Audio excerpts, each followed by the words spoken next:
ಸೋನಿಯಾ ಗಾಂಧಿ ಅವರ ಆಶೀರ್ವಾದದ ಮೇಲೆ ಕಾಂಗ್ರೆಸ್ ಪಕ್ಷದ ಅಧ್ಯಕ್ಷರಾಗಿರ್ತಕ್ಕಂಥ ಶ್ರೀಮಾನ್ ಮಲ್ಲಿಕಾರ್ಜುನ್ ಖರ್ಗೆ ಅವರು ಮತ್ತು ಲೋಕಸಭೆಯಲ್ಲಿ ವಿರೋಧ ಪಕ್ಷದ ನಾಯಕರಾಗಿರ್ತಕ್ಕಂಥ ರಾಹುಲ್ ಗಾಂಧಿ ಅವರು ಮತ್ತು ಆಲ್ ಇಂಡಿಯಾ ಕಾಂಗ್ರೆಸ್ ಕಮಿಟಿಯ ಪ್ರಧಾನ ಕಾರ್ಯದರ್ಶಿಗಳಾಗಿರ್ತಕ್ಕಂಥ ಪ್ರಿಯಾಂಕಾ ಗಾಂಧಿ ಅವರು ಮತ್ತು ಸಂಘಟನೆಯ ಪ್ರಧಾನ ಕಾರ್ಯದರ್ಶಿಗಳಾಗಿರ್ತಕ್ಕಂಥ ಕೆ.ಸಿ. ವೇಣುಗೋಪಾಲ್ ರವರು ಮತ್ತು ಸುರ್ಜೇವಾಲಾ ಅವರು ಎಲ್ಲ ದೃಷ್ಟಿಕೋನದಿಂದಲೂ ಸಹ ನೋಡಿ ಈ ಕರ್ನಾಟಕ ಪ್ರದೇಶ ಕಾಂಗ್ರೆಸ್ ಕಮಿಟಿಯ ಅಧ್ಯಕ್ಷರಾಗಿ ನನ್ನನ್ನು ನೇಮಕ ಮಾಡಿರ್ತಕ್ಕಂಥದ್ದು ನನಗೆ ಬಹಳ ಸಂತೋಷದ ಸುದ್ದಿ. ಯಾಕಂದ್ರೆ ವಿದ್ಯಾರ್ಥಿ ದೆಸೆಯಿಂದಲೂ ಸಹ ಭಾರತ್ ಸೇವಾದಳದಿಂದ ಹಿಡಿದು ರಾಷ್ಟ್ರೀಯ ವಿದ್ಯಾರ್ಥಿ ಸಂಘಟನೆಯಿಂದ ಹಿಡಿದು ಯುವಕ ಕಾಂಗ್ರೆಸ್ ಇಂದ ಹಿಡಿದು ಸೇವಾದಳದಿಂದ ಹಿಡಿದು INTUC ಇಂದ ಹಿಡಿದು ಎಲ್ಲಾ ಮಟ್ಟದಲ್ಲೂ ಸಹ ಬ್ಲಾಕ್ ಮಟ್ಟದಿಂದ ರಾಷ್ಟ್ರೀಯ ಮಟ್ಟದವರೆಗೂ ಸಹ ಕೆಲಸ ಮಾಡಿರ್ತಕ್ಕಂಥ ಒಂದು ಅನುಭವವನ್ನ ಕರ್ನಾಟಕ ರಾಜ್ಯದಲ್ಲಿ ಅದಕ್ಕೆ ಎಲ್ಲ ರೀತಿಯ ಉಪಯೋಗ ಆಗಲಿ ಅನ್ನೋ ದೃಷ್ಟಿಯಿಂದ ಇಟ್ಕೊಂಡು ಅವರು ನನ್ನನ್ನು ಅಧ್ಯಕ್ಷರಾಗಿ ಮಾಡಿದ್ದಾರೆ. ನಾನು ಅವರಿಗೆ ಚಿರಋಣಿಯಾಗಿದ್ದೇನೆ. ಅವರೆಲ್ಲರಿಗೂ ಸಹ ಅನಂತ ವಂದನೆಗಳನ್ನ ಅರ್ಪಿಸ್ತೇನೆ.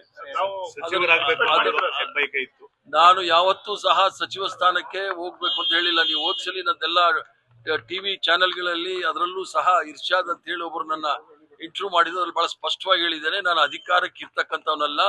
ನಾನು ಕಾಂಗ್ರೆಸ್ ಪಕ್ಷದ ಒಂದು ಸಿಪಾಯಿ, ಕಾಂಗ್ರೆಸ್ ಪಕ್ಷದ ಒಂದು ಕಟ್ಟಾಳು ಮತ್ತು ಅದರ ಕಾರ್ಯಕರ್ತನಾಗಿ ಕಾಂಗ್ರೆಸ್ ಪಕ್ಷದ ತತ್ವ ಸಿದ್ಧಾಂತ ಮತ್ತು ಸಂವಿಧಾನ ಮತ್ತು ಏನು ನಮ್ಮ ಪೂರ್ವಜರು ಮಹಾತ್ಮ ಗಾಂಧಿ ಅವರಿಂದ ಹಿಡಿದು ಪಂಡಿತ್ ಜವಾಹರ್ಲಾಲ್ ನೆಹರು ಅವರಿಂದ ಹಿಡಿದು ಸರ್ದಾರ್ ವಲ್ಲಭಾಯ್ ಪಟೇಲ್ ಇಂದ ಹಿಡಿದು ಮೌಲಾನಾ ಅಬ್ದುಲ್ ಕಲಾಂ ಆಜಾದ್ ಇಂದ ಹಿಡಿದು ಎಲ್ಲರೂ ಸುಭಾಷ್ ಚಂದ್ರ ಬೋಸ್ ರವರು ಎಲ್ಲರೂ ಸಹ ಈ ರಾಷ್ಟ್ರಕ್ಕೆ ಕೊಟ್ಟಿರ್ತಕ್ಕಂಥ ಕೊಡುಗೆ ಇದನ್ನ ಕಾಪಾಡ್ಕೊಂಡು ಹೋಗ್ತಕ್ಕಂಥ ಜವಾಬ್ದಾರಿ ನನ್ನ ಮೇಲಿದೆ. ಇದನ್ನ ಮುಂದಿನ ಪೀಳಿಗೆಗಳಿಗೆ ಏನು ನಮ್ಮ ಪೂರ್ವಜರು ಸ್ವತಂತ್ರ ಹೋರಾಟದಲ್ಲಿ ನಮ್ಗೆ ಕೊಟ್ಟು ಹೋಗಿದ್ದಾರೆ ಅದನ್ನ ಬಹಳ ಭದ್ರವಾಗಿ ಸುಭದ್ರವಾಗಿ ಮುಂದಿನ ಪೀಳಿಗೆಗಳಿಗೆ ಕೊಟ್ಟು ನಾವು ಮುಂದೆ ಹೋಗ್ಬೇಕಾಗತ್ತೆ. ಆದ್ರಿಂದ ದೊಡ್ಡ ಜವಾಬ್ದಾರಿ ಇದೆ.